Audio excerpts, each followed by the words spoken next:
your heart is given a rhythm only for Him. You are given breath only for Him. He's not simply to have your best. He's to have it all. He's to have it all. He's to have it all. He's to have it all. He's to have it all.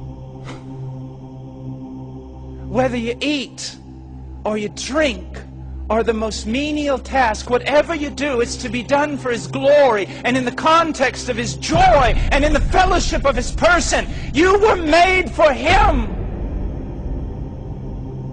But what part of go don't you understand? I mean, how many missions conferences do we have to have before someone gets a clue that you either go down into the well as a missionary or you hold the rope for those who go down? It's quite simple. Now leave and go do it.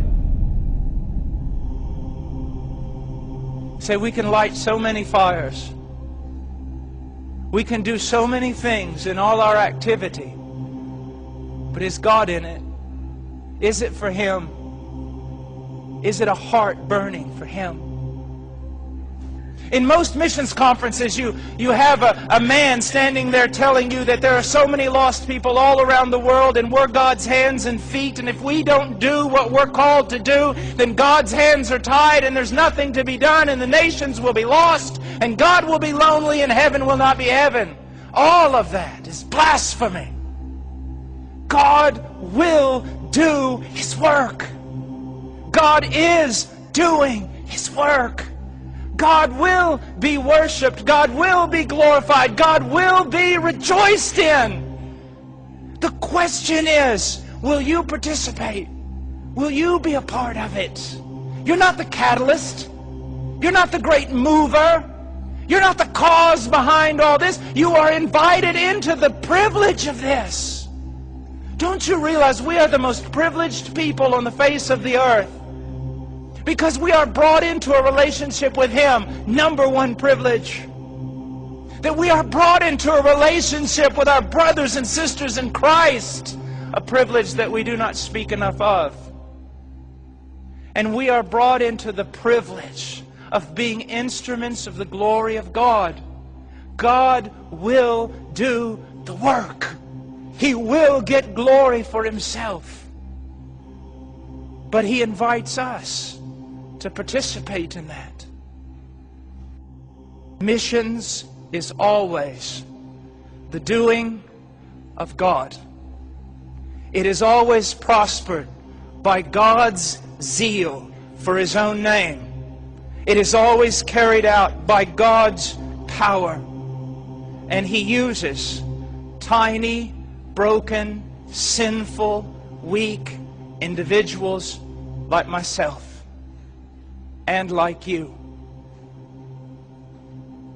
I could come in here tonight and I could demand that you be something that I'm not, so that God might use you in missions.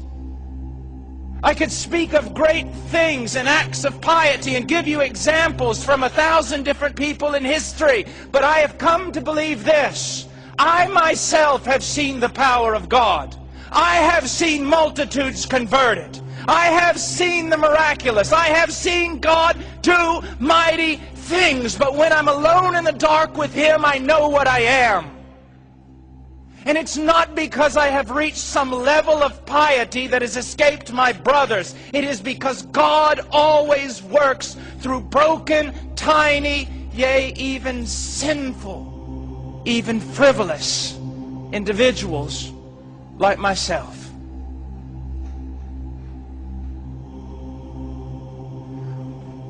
If you are ever going to be of any use in missions, it is because God is going to take you and He's going to be faithful to break you into 1,000,000 pieces and to grind you into a weakness that you did not even know existed. And the greater the depth of that weakness and that brokenness, the more you will see His power. There are no great men and women of God. There are only tiny, broken, weak, feebled men of a great and a merciful God.